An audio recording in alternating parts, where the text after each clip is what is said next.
Ladies and gentlemen, good day and welcome to the NOCIL Ltd Q2FY26 earnings conference call. This conference call may contain forward-looking statements about the company, which are based on the beliefs, opinions, and expectations of the company as on date of this call. These statements are not the guarantees of future performance and involve risks and uncertainties that are difficult to predict. As a reminder, all participant lines will be in the listen-only mode, and there will be an opportunity for you to ask questions after the presentation concludes. Should you need assistance during the conference call, please signal an operator by pressing star, then zero on your touchtone phone. Please note that this conference is being recorded. I now hand the conference over to Mr. V.S. Anand, Managing Director from NOCIL Ltd. Thank you, and over to you, sir. Thank you. And good morning, everyone. Joining me are Mr. P. Srinivasan, our Chief Financial Officer, and our Investor Relation Advisors from SGA. I hope you've all received our investor presentation. If not, it's available on both the stock exchanges and on our company's website. We appreciate your continued interest and support as we navigate a complex and evolving global market environment. The quarter under review was marked by multiple external shifts, including the impact of the revised US tariff structures, the rollout of GST 2.0 in India, and intensified dumping pressure from international producers. Despite these macroeconomic disruptions, the company navigated the volatility, recording a 4% quarter-on-quarter growth in sales volumes. Quarterly revenue stood at 321 crores, reflecting a sequential decline due to softer price realizations, partially in line with easing raw material costs, but largely due to heightened competitive pricing pressure from imports. On the domestic front, we recorded a sequential volume growth during the quarter. However, pricing continues to remain under pressure due to the continued dumping. To address this challenge, as stated earlier, we have already filed anti-dumping petitions on select key products with the Government of India. We are pleased to share that the authorities have found merit in our submissions, have initiated detailed investigation, and we expect the outcome of these proceedings in the coming months. On the export front, volumes for the quarter witnessed a decline, primarily impacted by the tariff situation from the United States, which led to a ripple effect across global trade flows, leading to uncertainties in international markets. Consequently, customer sentiment remained cautious and overall demand in key export geographies continued to be challenging. Now, coming to the industry environment, the Indian tire industry continues to remain robust on the back of government's continued infra push and demand-side interventions. The reduction in GST rates is expected to stimulate demand for vehicles and tires. The revised tax structure is also likely to provide a positive drive to the replacement market, further supporting overall industry volumes. On the international front, the global tire industry delivered a mixed performance across geographies. Established markets in the West remain subdued. Europe remains subdued due to weak demand and lower exports, but witnessed a mild rebound from increased imports ahead of potential anti-dumping measures. The United States market was impacted by softer OE demand, though replacement demand remained stable. Additionally, tariff-related uncertainties weighed on the overall industry performance. In this evolving global environment, we remain focused on our strategic priorities to deliver sustainable growth. While the market environment continues to remain challenging, we are actively managing margin pressure through a judicious mix of price and volume strategies, operational efficiencies, and various cost optimization initiatives that will generate meaningful savings in the near term. On the external front, while our exports push in the US has been impacted by the recent tariffs, we view this more as a speed breaker and are positive of a workable way forward. We continue to push with our long-term engagement with customers. Our ongoing TDQ capacity investment at Dahej remains on track, and we anticipate commissioning and trial production in H1 calendar year 2026. Looking ahead, while near-term challenges persist, we remain optimistic about the long-term growth trajectory and value creation for our shareholders through our strategic levers and disciplined execution. That's it from my side. I now invite Mr. P. Srinivasan to provide an overview of our financial performance. Thank you, Mr. Anand, and good morning to everyone. Now let's run through the consolidated financial highlights. On the sales volume front, the volume for Q2FY26 was 138 on an index basis of 100, which is Q1FY20. Net revenue from operations for Q2FY26 stood at 321 crores as against 336 crores in Q1FY26. The reasons already explained by Anand in terms of price reductions. On a half-yearly basis, the net revenue from operations stood at 657 crores vis-a-vis 735 crores in H1FY25. Volumes for Q2FY26 witnessed a 4% growth on quarter-to-quarter basis. Coming to operating EBITDA parameters, operating EBITDA for Q2FY26 stood at 22 crores as against 31 crores recorded in Q1FY26 with EBITDA margin at 7% for Q2FY26. Operating EBITDA for H1FY26 stood at 53 crores as against 79 crores in H1FY25 with EBITDA margin ranging around 8.1% in H1FY26. Now coming to the operating PBT parameters or profit before tax. On operating PBT for Q2FY26 stood at 19 crores as compared to 23 crores in Q1FY26. Operating PBT for H1FY26 stood at 42 crores as compared to 69 crores in H1FY25. On the taxation front, the deferred tax for H1FY25 was on account of LTCG long-term capital gains tax structure revision on certain assets and which was reduced to 14.3% from 23.3%. Accordingly, the company remeasured its deferred tax liability and recognized a credit of 14.89 or 15 crores under the deferred tax expense in the previous year and other comprehensive income. Coming to profit after tax parameters or PAT, the profit after tax for Q2FY26 stood at 12 crores as compared to 17 crores in Q1FY26. Profit after tax for H1FY26 stood at 29 crores as compared to 69 crores in H1FY25, largely impacted by the business slump as well as the taxation credit of H1FY25. Operating cash flow improved during the period, reflecting management's focused efforts on improving working capital efficiency. With this, we would like to open the floor for question answers. Thank you very much.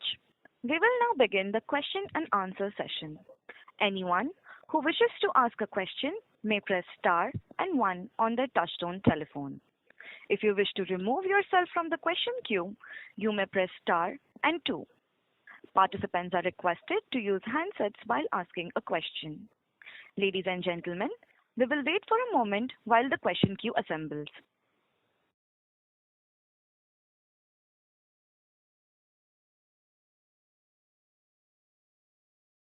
The first question comes from the line of Nirav Haresh Jimudia from Anvil Wealth. Please go ahead. Yes, sir. Good morning, and so I have a few questions to ask.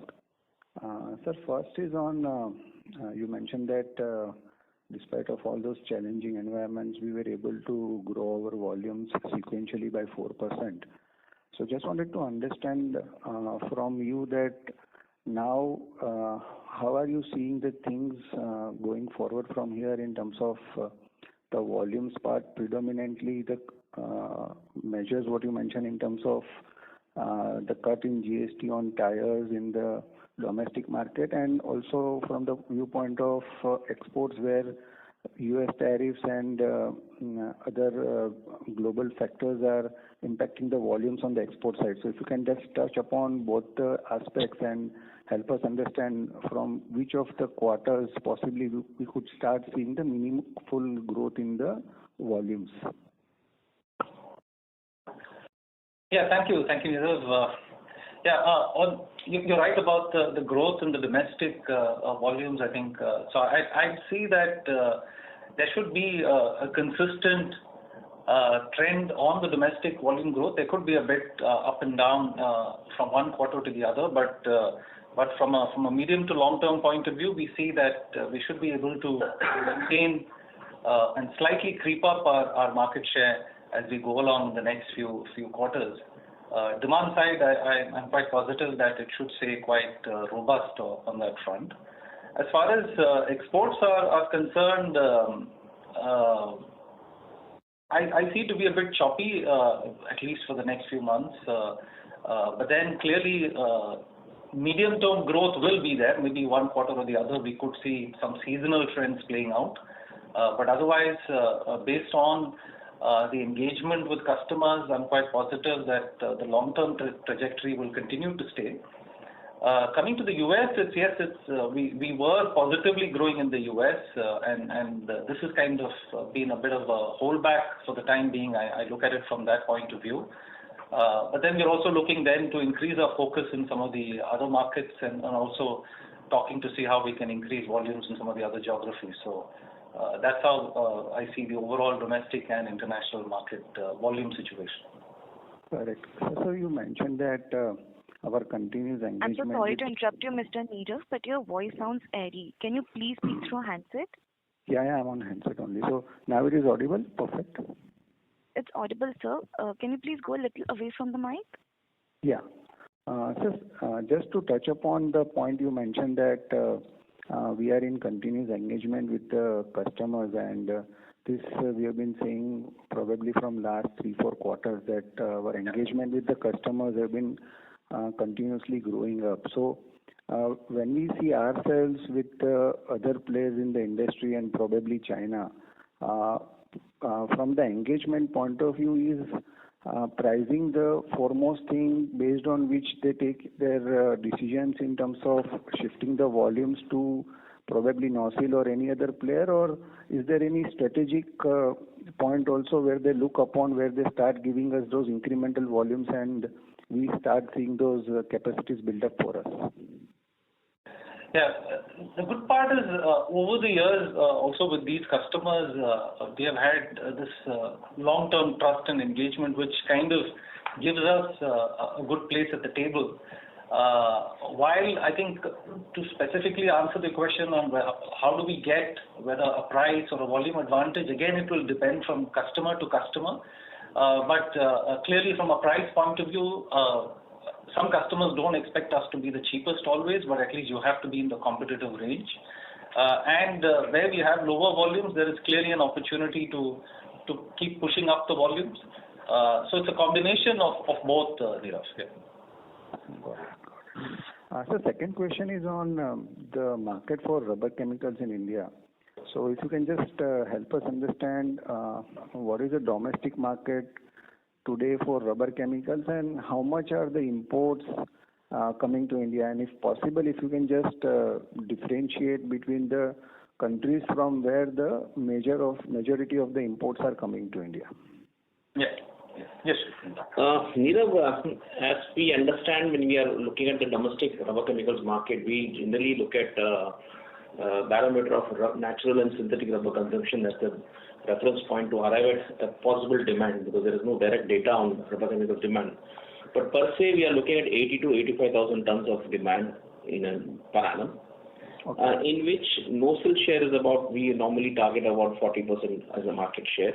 We will be hovering around 1% here and there, depending on the quarter to quarter and the pricing parameters and competition.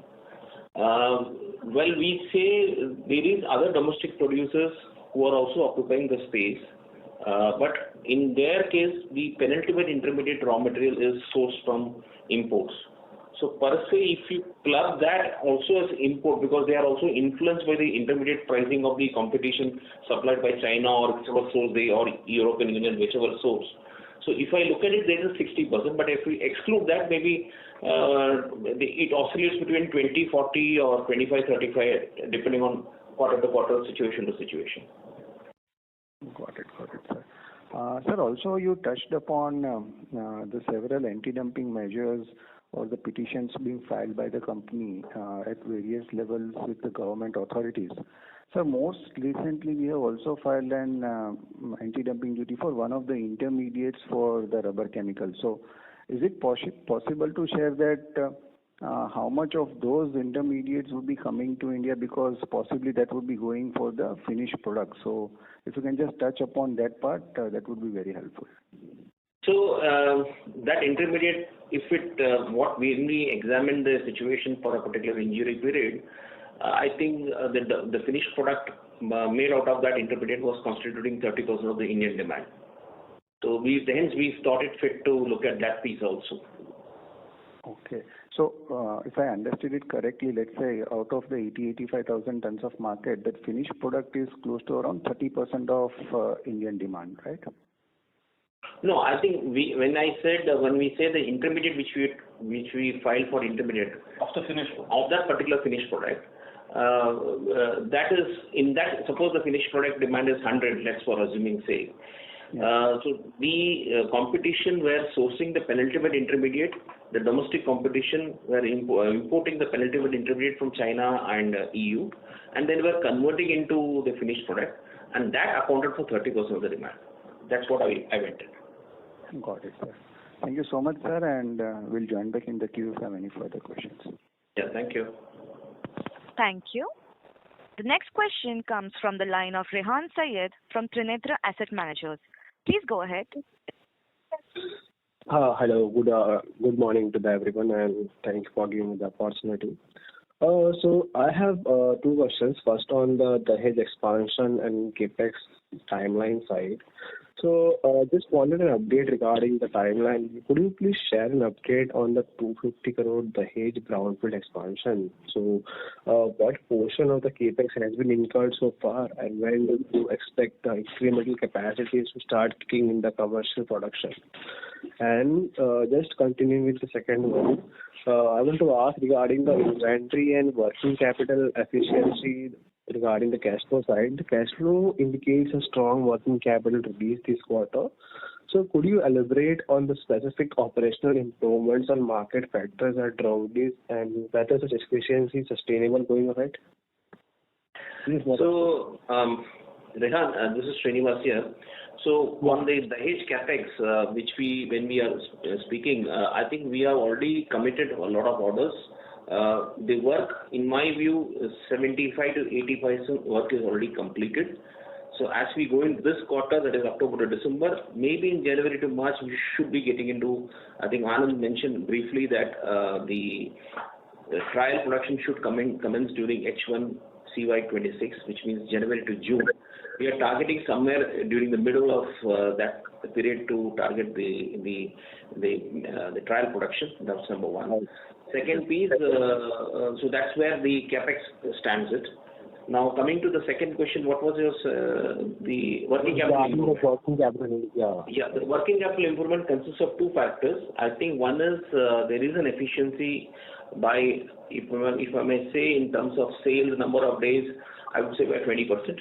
That is definitely there because we have taken some corrective measures in terms of inventory management, better production planning, better forecasting, and raw materials, etc.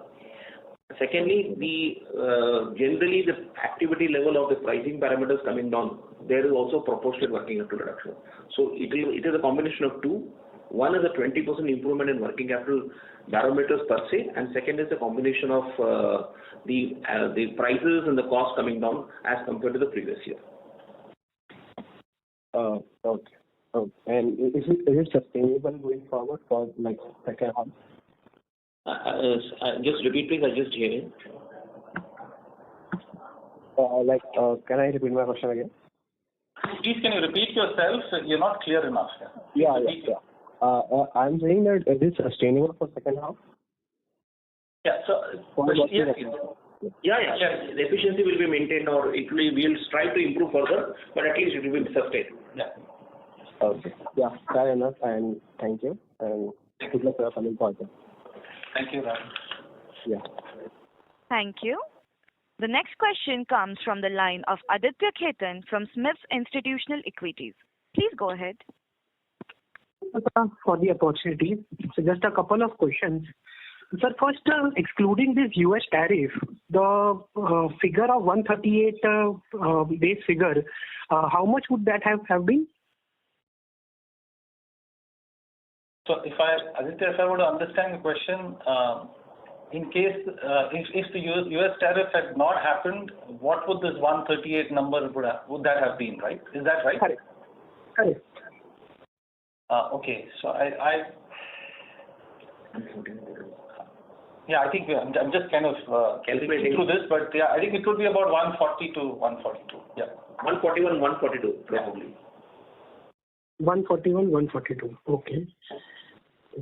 Sir, considering you mentioned in your opening comments regarding the heightened pressure from imports, most of the pricing decline has been factored in now, or you see more pain, or there is left to more factor in the coming quarters?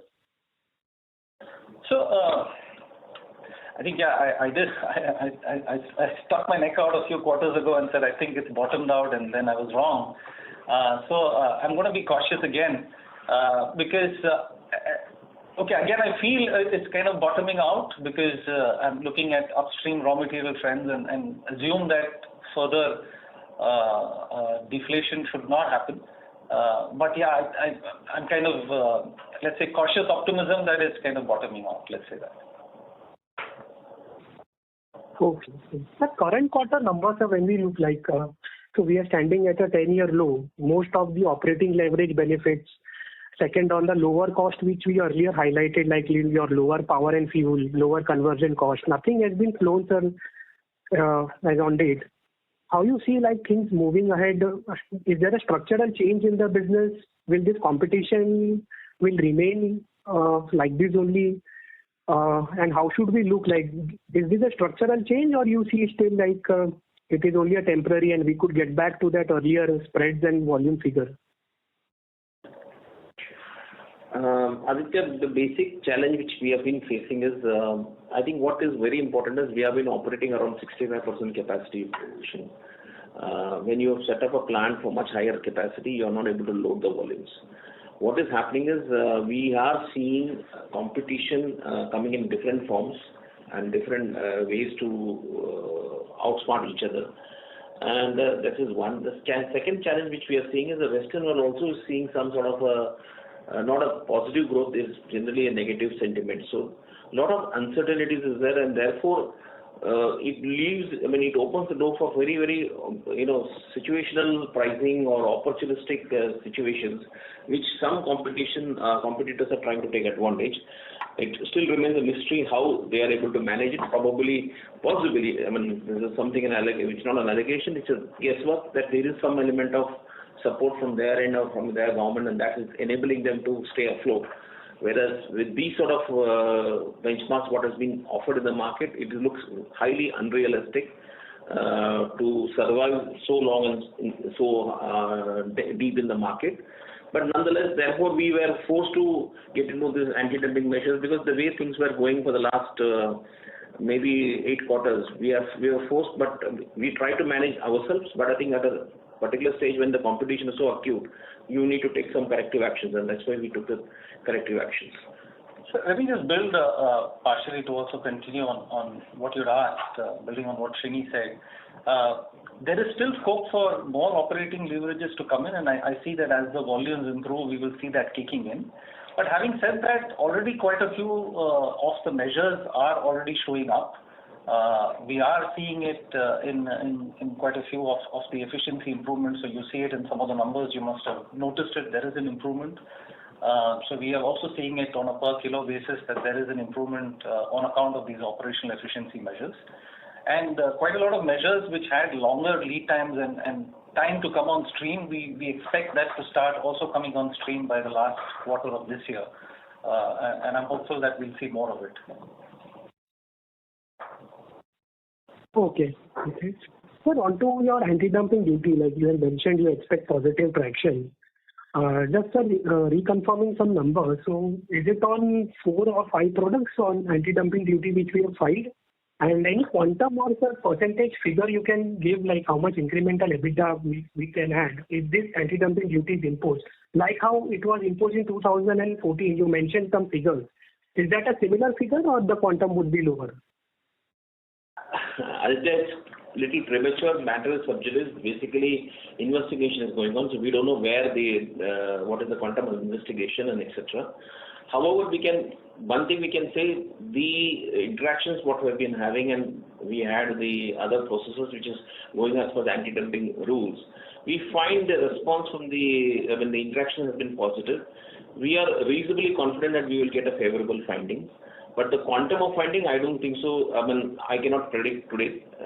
Maybe we expect those findings to come around in the next 2-3 months, and following which the notification will come little later. So this is where we stand. And as far as the number of products, which is 2 antioxidants and sulfonamides, 2 products of sulfonamides will be covered under this investigation. Got it. Thank you, sir. Thank you. Thank you. The next question comes from the line of Nitesh Dhoot from Anand Rathi Institutional Equity. Please go ahead. Hi, team. Good afternoon. So, I wanted to check on the inventory situation. I mean, looks like we've been able to exhaust our high-cost inventory. In Q1, you had indicated that a small portion of, the higher-cost inventory would potentially hit Q2. Are we now done with, the inventory issues and procuring at competitive rates? I think 90% or more than 95% is over. Maybe some small thing will be there. It's an ongoing thing. In a falling market, what happens is, because of the structure of the industry, we need some time to procure because India is import dependent on some of the raw materials. Therefore, we need to cover maybe 60-70 days in advance, whereas if you have a situation where captive domestic production is equal to the demand, in which case you can cover very late, just in time. So that's an inevitable structure, and in case the prices remain flat, I think we are already through. But in case the flight falls further, which is unlikely, this is what we believe, then there could be some legacy, perpetual small legacy. It will not be big, it will be a small quantum. Right. So my second question is basically, if you could just break up the Q2 volumes between domestic and exports.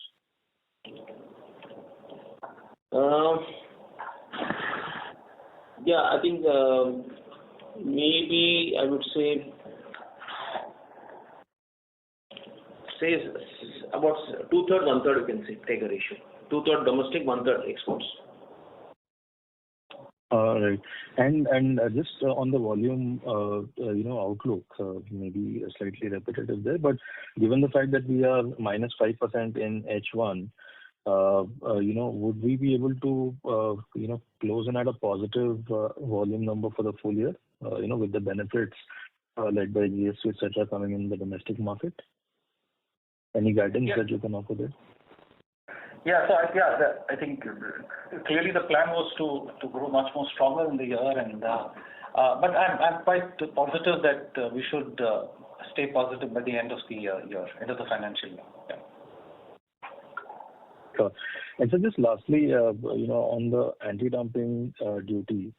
So, assuming that these duties come through, so will this also have, other than the pricing, of course, will this also have a benefit in terms of our volumes improving as some of the Chinese goods might find it more expensive to enter through? So will it also help, volume growth in any way? Yeah, it should support volume growth also, Nitish. Yeah. Right. Sure. That's all, sir, from my side. Thank you so much and all the best. Thank you. Thank you. The next question comes from the line of Harshal Parekh from Aquitus Capital. Please go ahead. Hi, sir. Thanks for the opportunity. Sir, my question was on this imports from Korean players. Basically, based on the exit data, in H1 there was a lot of dumping from Korean players in antioxidants at the price which is even below Chinese players. So is it temporary or far more structural in nature? So your inputs on the same would be very useful.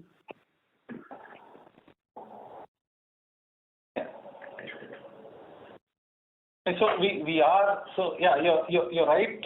In a couple of the quarters there has been pricing by Koreans who have actually players have been pricing it below Chinese also, and volumes have gone up on account of that. There has also been some benefit on the FTA that's playing out. We see. So I think it's a combination of this that's playing out with the Korean imports. But sir, our assumption was that we are the largest non-Chinese suppliers for these rubber chemicals. So Does the Korean players have enough capacities to undercut us or even Chinese in terms of pricing? So they are a single product which they offer for the rubber chemicals is only this single product which is an antioxidant. They are not into the entire basket of products. Actually, if you compare to others, the portfolio of ours is offering much more, right? Not only limited to one single antioxidant, and that's the difference between what we offer to tire customers compared to this single product that's being offered.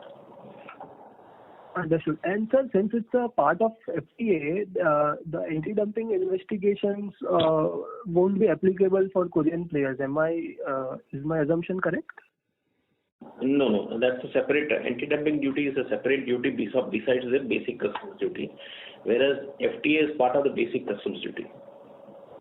Okay. Understood. Thanks. Thank you. The next question comes from the line of Sunny Vishay from Axis Securities. Please go ahead. Yeah, thank you. So, sir, my question is kind of follow-up on earlier discussion.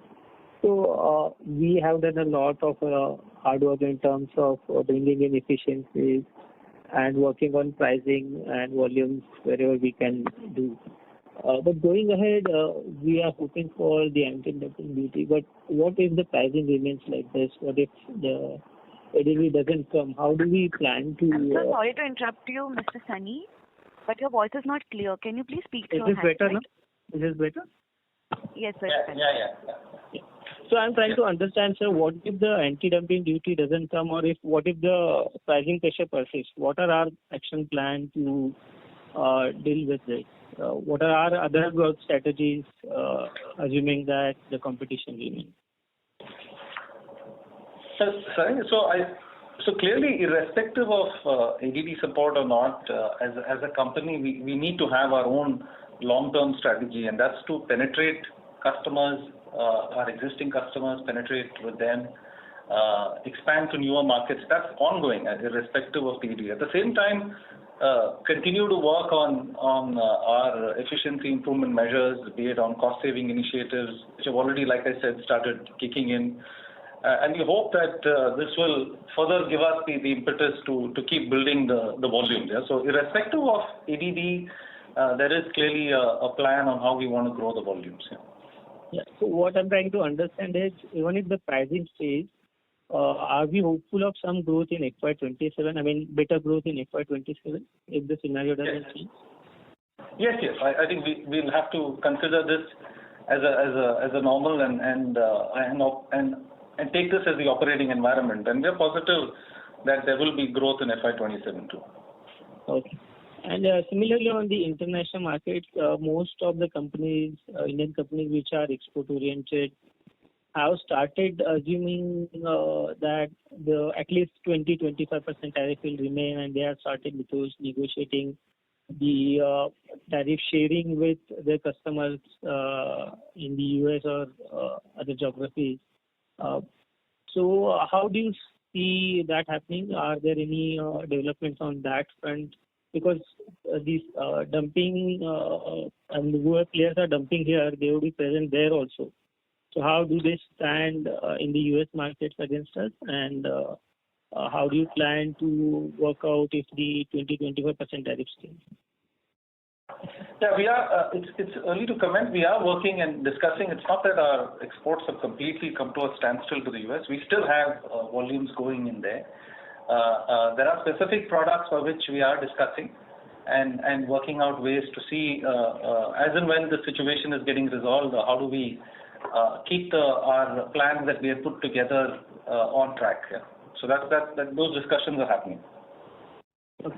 And so finally, another strategic question. So are there any other ways that we are working on where we can create a niche for us so that even the pricing is lower, customers will try to stick with NOCIL? So are there any things that we are working on to create a niche for us? Yeah, so one is for our existing portfolio, one of the elements that we see is clearly supplier reliability. And for some of our international markets, we're also looking at potential stock points that can actually enhance our supplier reliability. That is one part. The other, which is quite an important buying factor.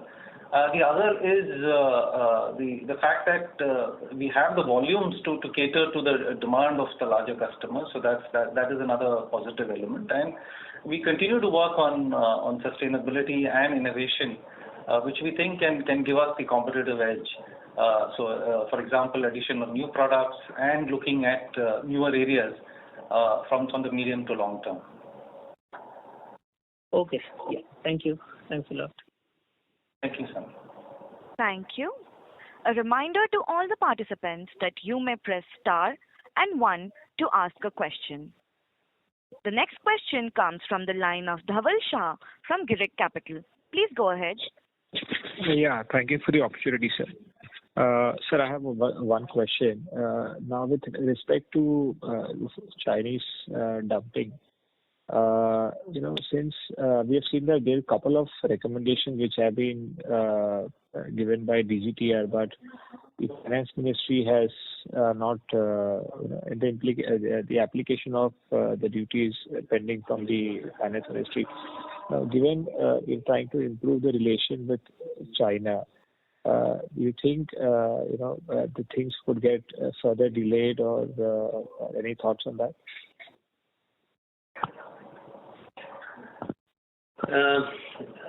Dhaval, I think this is little sub judice. I think we should not comment.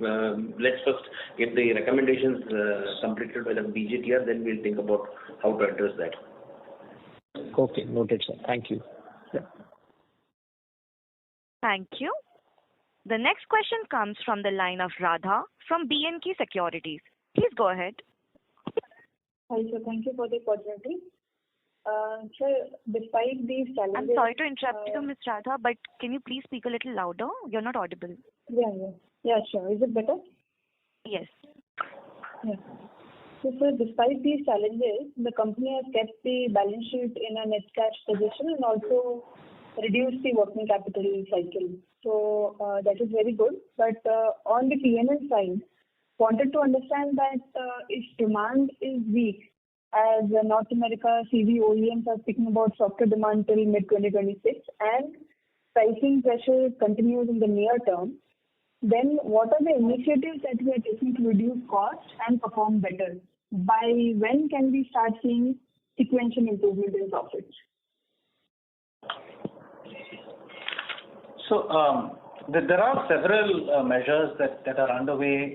For example, let me just give you a flavor of 2-3 of them, so that you get there's a long list. Yeah. So for example, there are products where we are, and I've explained this before, that not all our products are at the same utilization levels. They're at different utilization levels. And wherever there's an opportunity for us to get upside volumes, we're looking at small debottlenecking opportunities of products, wherein we can get this additional sales of those products because we have a market opportunity there. That's a few initiatives on the market side. On the internal side of things, we're looking at clearly our efficiency levels, our steam consumption. There are quite a few initiatives that have already underway, are in place, so that we really can reduce our improve our steam efficiencies, reduce steam consumption on a per unit basis, looking at our electricity consumptions, looking at our hydrogen consumption, for example. So these are all things which are more or less in advanced stages. We should start seeing them kick in before Q4 of this financial year. Okay. So secondly, out of the total demand in USA, after the implementation of tariffs and change in trade flows, how much volumes are coming from Europe, China and India to US? And how has this been compared to the past? So, are you asking about general US demand in terms of how the split has moved into the market? Yeah. Yes, sir. How the split has moved in the market in US? So, Radha, by and large, US is about 9% of the rubber chemicals global demand. And largely, European Union had two manufacturing entities who are having downstream units in US. So it is basically before this tariff, EU had a zero tariff duty, and they were the one who were selling the most, and followed by China a little bit, and also India also coming in.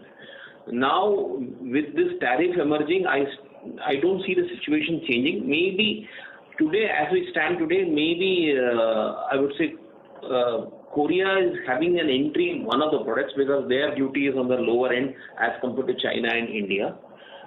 Europe will continue to dominate because it's a market largely supplied by Europe.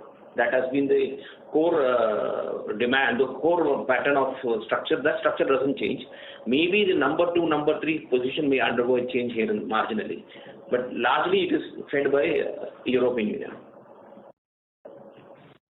And so, what is the price difference between India, Europe, and China in the US now? Because Europe cost of manufacturing is high, then is our cost competitive? India's cost competitive as compared to Europe and US? So the question is, the consumer looks at what is his cost to him. He is looking at what cost he's procuring. So whichever the source may be. So generally we should be around the same level. Maybe we have someone will have to absorb the tariff if they are ready. Someone will have to shy away from that because if the tariff is significant, then they cannot participate. That's a situational thing, and typically what we have seen is, even though when China was having a 25% additional duty as compared to India, we were not getting that additional price. We were only competing with Europe, and we were actually costlier by Europe as compared to Europe by maybe 5-6%. So we had to adjust the price accordingly. Previously, we were more expensive compared to the Europe pricing, but now it has been adjusted. Is that the right understanding? No, so that's not the understanding. So what Srini was mentioning was that there was a duty difference. We're talking about a duty difference. So while we had 6.5% duty, Europe didn't have any duty, and that was that difference. Yeah. Leave alone the freight and all that. Which is probably, but from a cost competitive point of view, surely we will be quite competitive. Yeah. Okay. You spoke about conversion costs coming down from Q2FY26 onwards. So if you say conversion costs, let's say is at 100 today, and we are doing yearly, if the volumes remain same, then the conversion cost from 100, how much do you expect it to come down from 4Q onwards? I think it's a step by step. One cannot definitely quantify a very absolute number or a range.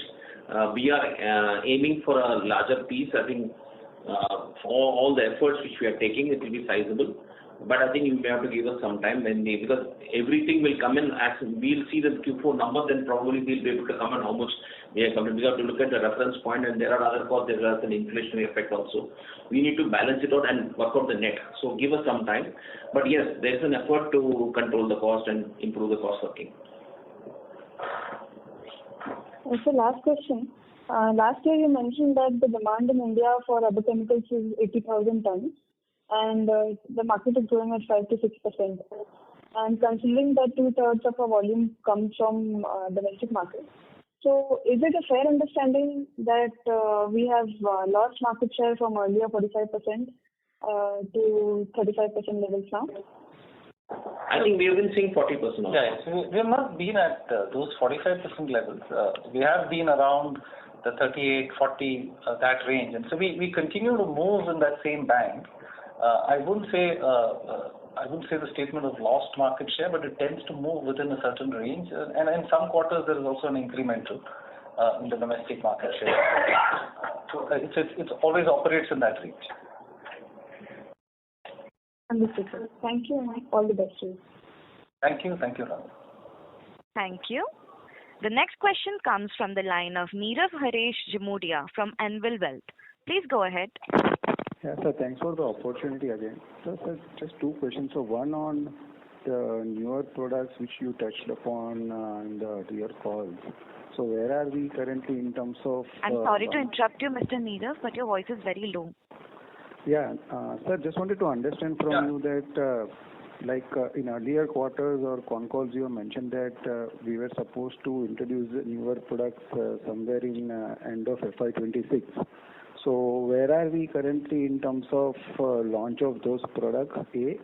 And B, let's say whenever they are launched, could they become a substantial part of our volumes in next 2 to 3 years? Your thoughts on that? Yeah, so you're right. So we have already begun work, and it's kind of already a soft launch is underway. More an active commercial sales of it should start towards before the end of this financial year. But coming back but these will be initially limited volumes that we can do until we get more further approvals from customers. Then we will need to build the additional capacities for those products, given that they are successful and they're wanted by customers. So that could still take some time, Nirav. And that's the nature of our business, right? It doesn't happen overnight, but once you go through that phase, then it sustains for a longer period of time. Yeah. And sir, are these products totally imported currently in India, or are there any other domestic players for those capacities? These are unique products which serve a certain purpose with our customers. So I will not put it against comparison to any of the other products. Got it. So second question is on the specialty side, or predominantly the latex part of our business. So how are those volumes moving currently, let's say in second quarter, which was just gone by? How are the latex volumes in second quarter? And if you can just give the perspective on a YOY basis, how they have moved? So compared to, so really, I think if I look back, last financial year was a better year compared to the previous couple of years when we had a bit of a trough on the latex, especially the fall post the COVID. But this year again, year on year, when we look at the production in those markets and compare our sales, the production itself has come down mainly because of the tariff uncertainties. But I think it's getting resolved now. So the last 1 or 2 months, we're seeing a bit more stabilization happening. But pricing pressure in those markets also continues from the Chinese. But from a latex production point of view, last 1 or 2 months, it seems to be stabilizing post that tariff confusion which was created prior to that. Yeah. But year on year, it's lower compared to the previous year. Got it. So is it possible to quantify how much there was a degrowth in the volumes from those particular product profile? I'll need to check this, Nirav, precisely, but I can check and we'll come back to you on that. Yeah. No worries, sir. Just an add to it, like, is it safe to assume that these products forms close to around 20-25% of our overall sales volumes? No, not that much. What's the? I think it's maybe 10-15. From a volume point of view, yeah. So how much I didn't. Sorry. Hello. 8 it is operating. 8%. Okay. Sir, just a last follow-up on this.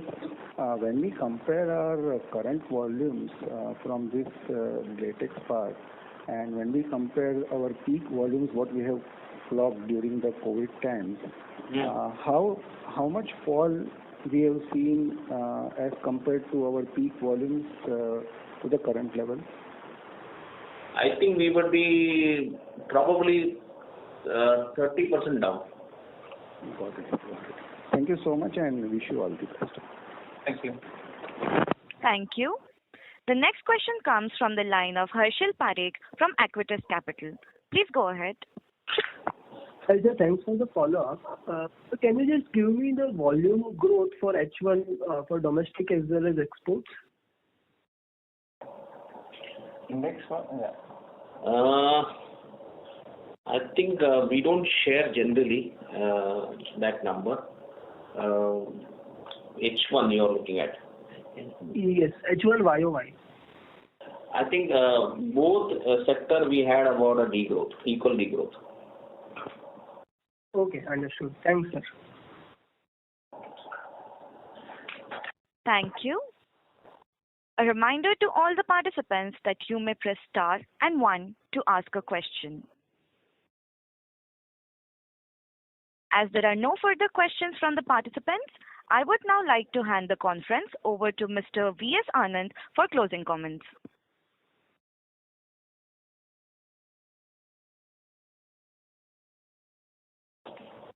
Thank you. Thank you everybody for your time. Really appreciate that. I hope we've been able to address all your queries. For any further information, kindly get in touch with any of us or Strategic Growth Advisors, our Investor Relations Advisors.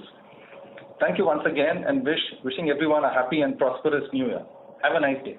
Thank you. Thank you, everyone. On behalf of NOCIL Ltd, that concludes this conference. Thank you for joining us, and you may now disconnect your lines. Thank you.